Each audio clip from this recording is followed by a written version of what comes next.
Welcome back. Okay. This is our Prophecy Pearls segment. Glory to the King. We're going to be learning about a specific item that is important to Bible prophecy in every one of these segments, to where you're going to be familiar with these terms, you're going to be familiar with these events.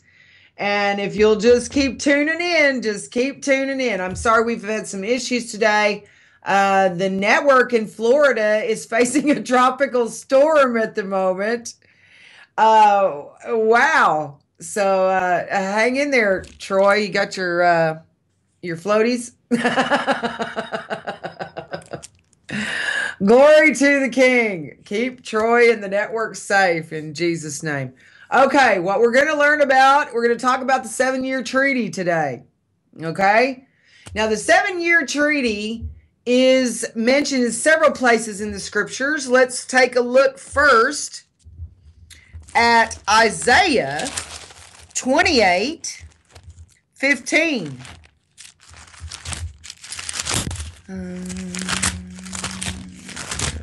Jeremiah, Ezekiel. All right, we're going to Isaiah 28:15.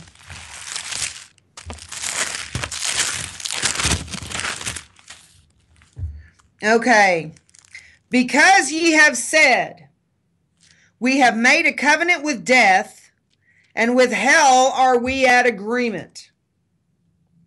When the overflowing scourge shall pass through, it shall not come unto us, for we have made lies our refuge, and under falsehood have we hid ourselves.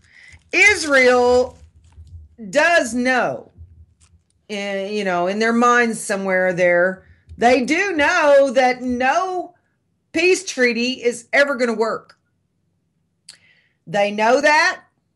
They don't trust those that they are negotiating with, and that's wisely. That is wisely. They do not trust anybody, and they shouldn't. This is called the agreement with hell, and that's exactly what it ends up being. Let's also go over to Daniel. Daniel chapter 9. Let's look at verse 27. And he shall confirm the covenant with many for 1 week. This is talking about the Antichrist. Now let's look at verse 26. After 62 weeks shall Messiah be cut off. We were looking at this one earlier, but not for himself. And the people of the prince that shall come. The prince that shall come is the Antichrist in our time. The people of the prince that shall come are those that destroyed the second temple in 70 AD, the Romans. So this is telling us that our end-time Antichrist is a Roman. And the end thereof shall be with a flood, and unto the end of the war desolations are determined. Well, it's all started. These wars you see building over there are going to continue, and they're going to build until they result in the Armageddon. But Armageddon is down the road a ways, about 4 or 5 years down the road.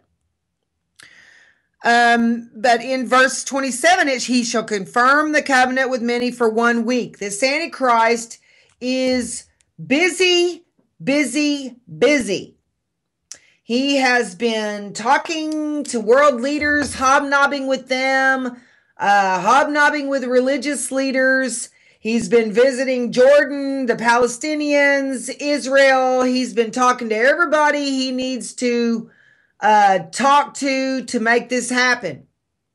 Now, Jordan is in control of the Temple Mount right now, but the Pope has been meeting with Jordan, and now Jordan has a brand new prime minister who is pro-Israeli. Isn't that interesting? Just in time for all of these things to take place. Now, the 7-year treaty is what we thought for many years that it would be the event that starts the 7-year tribulation period. But it has not turned out to be that way. So those of you who are watching for the treaty to understand that the trib is in motion, you're late. Okay? The tribulation period started, from what I can tell. I mean, this is research, not, I'm not a prophet or a psychic. This is study and research. So I can always be wrong about these, but I can show you evidence for my conclusions. And when I get more information that changes those, I adjust it and let you know accordingly. So for the way it looks right now, the tribulation period started February 2015. We said that, but the treaty didn't come. Well, we always were taught by the prophecy teachers that came before us that the treaty triggered the tribulation period, that the treaty was the first seal. Well, no, it's not.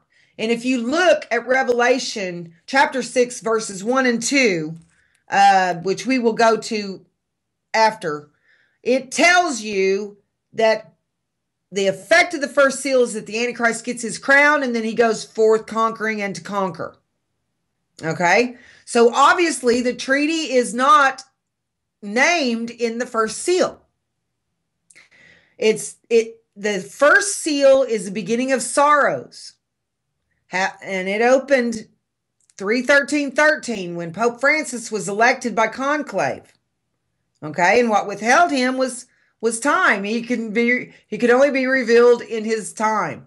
And so now 3/13/13, here he is, our Antichrist, Pope Francis. And yes, we can prove that, and we will on the show as we continue to do these 4 days a week for you into these amazing times that are going to get way more interesting daily. Now, this treaty, this is getting really interesting because this is the 16th month since the trib started and we still don't have a treaty. Wow. What's up with that? Well, what we didn't know is that the Antichrist had to get his crown. Then he goes forth conquering and to conquer. Now, what has he done? He's gone forth and put back all of the splintered parts of the Catholic Church, and he's trying to undo the Reformation and join the Protestants back up with it. He's joined all the false religions up with it. He's been busy.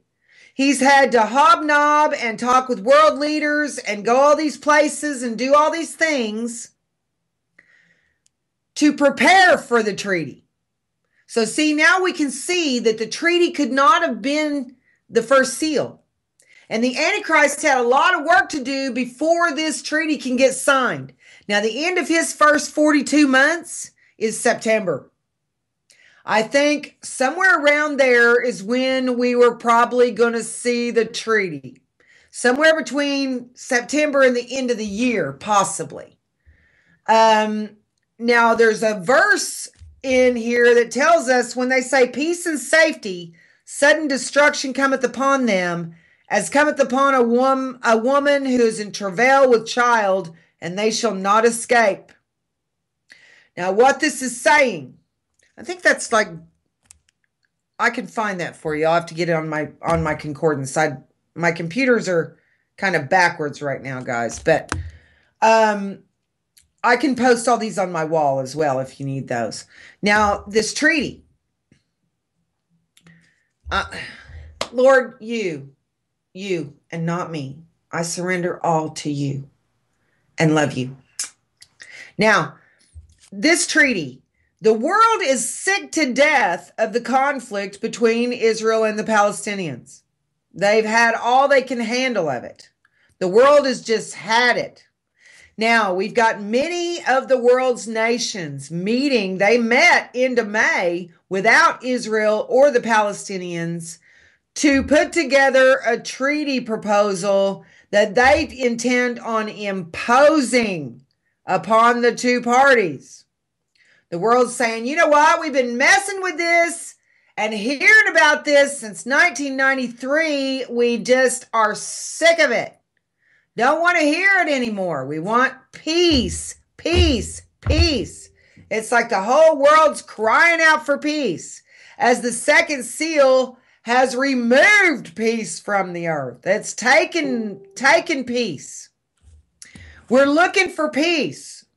Well, it looks like the next event to expect would be the peace treaty. And then immediately after that, you would have the economic collapse. See, they say peace and safety, and then comes sudden destruction. Are you talking to me, Troy? Okay. I don't hear anything. All right. So we have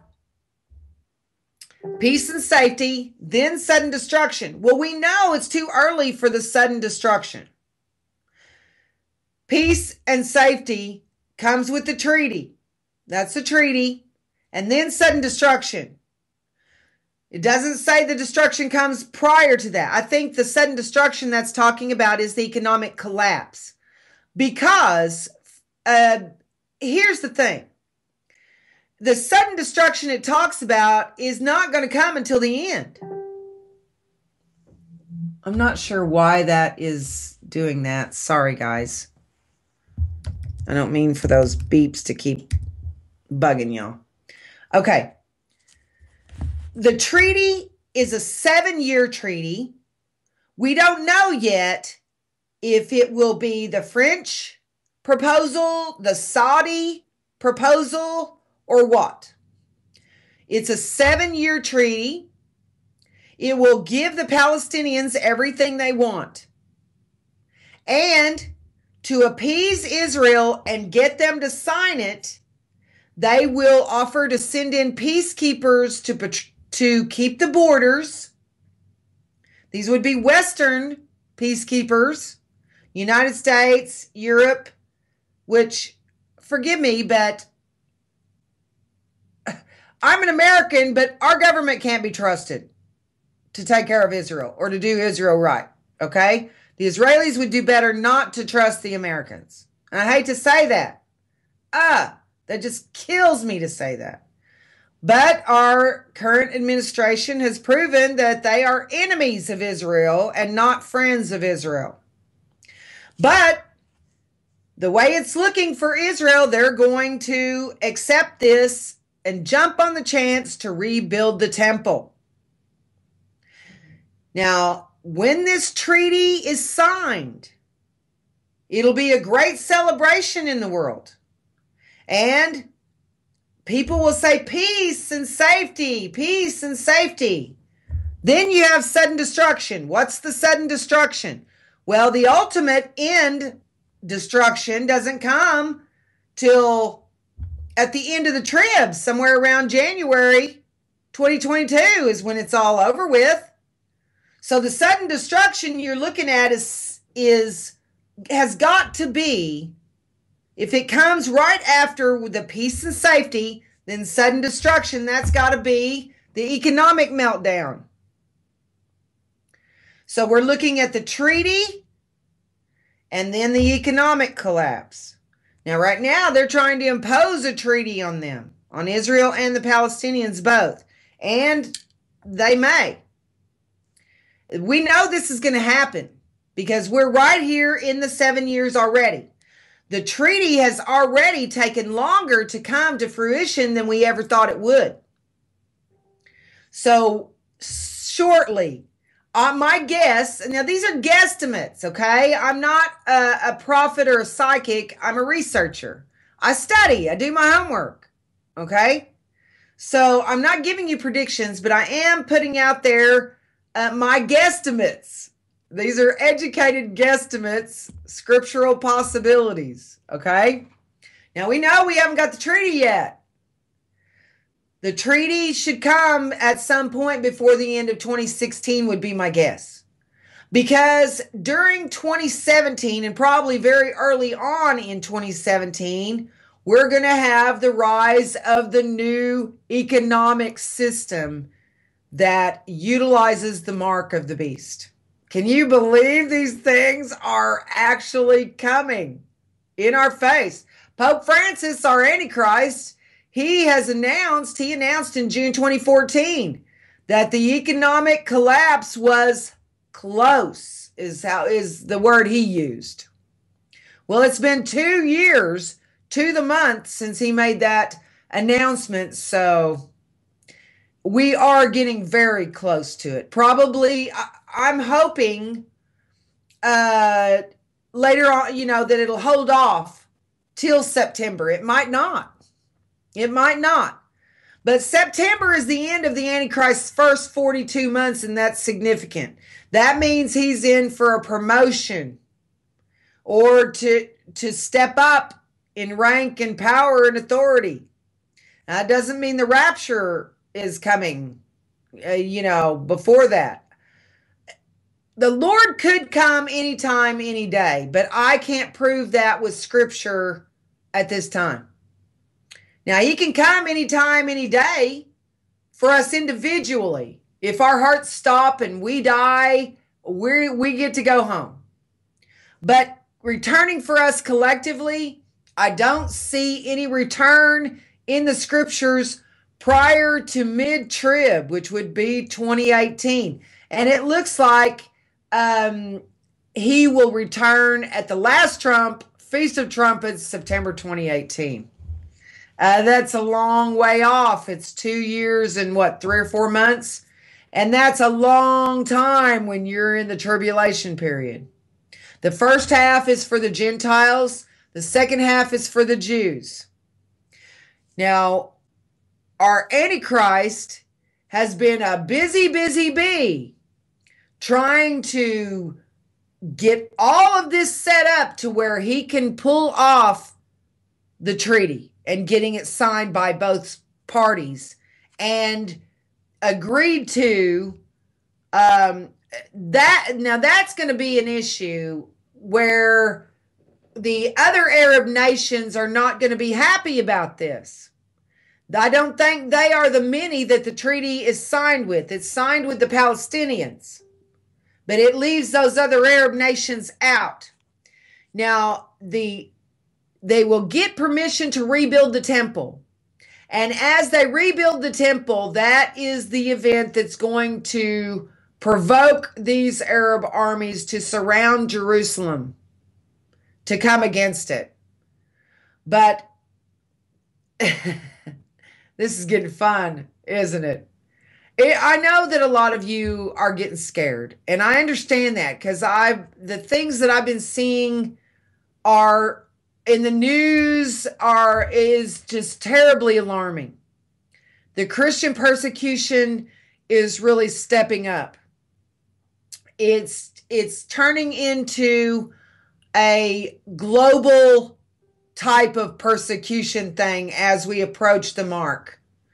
Now, we're going to be talking about all of these things on the shows. We're going to go into detail about the tribulation period, the rapture, the mark of the beast, the seal judgments, trumpet judgments, vial judgments, the Antichrist. We're going to be talking about all of these things in great detail on the show as time progresses. But keep in mind, at any point, we could be cut off. Once the Lord's timing permits them to cut us off, we'll be cut off. Now, I don't know if they're just going to take over the internet and not let anybody broadcast or whatever, but we're going to, the Lord is in control of all things. So we're going to keep coming back, and we're going to keep broadcasting, and we're going to keep teaching these things until they physically stop us from doing it. Okay? Troy and I, we love Jesus. He and his family and my family and I, we all love Jesus, and we're willing to stand. Okay? We are willing to stand, and we're going to do our best to be bringing you the show as long as we possibly can until we do get cut off. And I think you should expect that at some point. The Christian persecution is growing at an alarming pace. I was watching an update where a woman from India, she was explaining that this band of men came and told her brother-in-law that he had to convert to Hinduism from Christianity or be killed. And he refused. And so they doused him in gasoline and burned him alive. Yeah, they burned him alive. You and I, as believers, we are going to stand the best we can, but there is going to come a point, probably before Jesus comes for us, where we're going to face the music ourselves. And we're either going to have to, we're going to have to give our lives for Christ. Some may not have to, but I think many of us will. Things are changing rapidly in America. In America, we are losing our freedoms. Most of them we've already lost. We just don't know it. Did you know our Declaration of Independence was nullified? That happened in 2008 at the G20 in Obama's first year in office. He nullified our Declaration of Independence, and nobody said a word. Nobody said a peep, not a peep. So it's like Americans have just become so complacent and lazy. We've sat back and we've allowed them to do this. How in the world can our Declaration of Independence be nullified and the people not have a clue? Well, they're laughing at us every 4th of July when we celebrate our independence because we aren't independent anymore. The Declaration of Independence granted us our independence from England. Okay? And now we're not independent from England. We love the English people. We love the UK, but we don't want our economies mixed with theirs, because Obama combined our economies, and what happened is trillions of dollars of the Americans' wealth was stolen by these globalists in Europe. Sorry, I don't mean to hit that. That's like in my face there. The globalists in Europe are the culprits. They are the mystery of iniquity. And what they have done is Obama has took our economy and laid it at their feet. Gave it over to the Bank of England and the International Monetary Fund, which neither are affiliated with governments. These are privately held banking systems that by these globalists. They're not part of the governments. So what happened is Obama takes our economy and lays it at the feet of the Bank of England and the IMF, International Monetary Fund, and they combine the economies of the USA and UK to keep the UK afloat longer. Their debt is 3 times ours per person, at least. And it was several years ago. So the debt the UK has been racking up is so astronomical that even the injection of the American economy and trillions of dollars stolen from the American people has held them up this long, artificially propped them up, but now it's not enough anymore. Now they're going down anyway. And what's interesting is the UK is saying that the USA is sucking them down.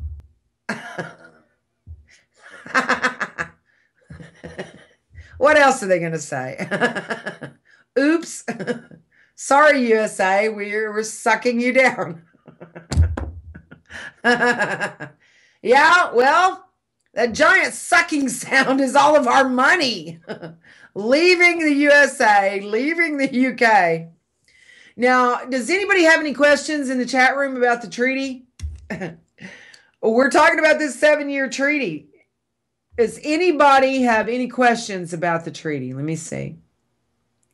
Oh, am I so far? Am I too far away, Karen? I can't really tell the. Oh, I see what you're looking at. I can see what you're looking at there.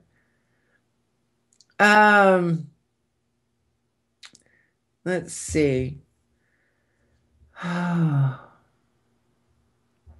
Brian. You doing all right? It's good to see you. Good to see you, Karen. Bless your heart. I missed you. Missed all of you. Okay, now we're talking about the 7-year treaty. Does anybody have any questions?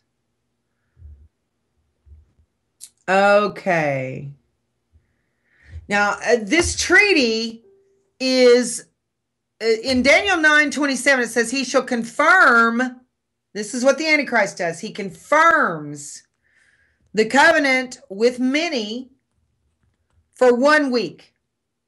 That's 7 years. 1 week is 7 years. Okay? And in the midst of the week, now that's not the midst of the treaty week. That's not the midpoint of the treaty. That's the midpoint of Daniel's 70 weeks. So see, both 7-week period of times are discussed here in Daniel 9:27. He shall confirm the covenant with many for 1 week. That's a 7-year treaty. But it says, and in the midst of the week, that's not the treaty week, that's Daniel's 70th week. In the midst of Daniel's 70th week, the tribulation period, he shall cause the sacrifice and the oblation to cease. And for the overspreading of abominations, he shall make it desolate. We know that happens at the midpoint. Now, this treaty is not going to last 3.5 years, guys. Here we are 16 months into the tribulation period right now, and we still haven't seen the treaty, although I do expect the treaty to come some point before the end of the year, and very possibly somewhere around September, because that is the end of the Antichrist's first 42 months. Okay? Now, this is a significant thing. He's had all this work to do since the first seal was opened and gave him his crown to get him in a position to where he can get this treaty signed. So obviously the first seal had to come at least this long prior to the treaty actually coming to fruition, because the Antichrist had a lot of work to do to make it happen between the time he got his crown and the time that it's signed. So if we look at it that way, we can see that the treaty could not be signed and confirmed by the Antichrist at the same time the Antichrist gets his crown. He's got to get his crown first, and he's got a lot of stuff to do before he can get this treaty confirmed. Troy's going to take us to a break, and when we come back, we've got one more segment for you, a Bible study in Revelation.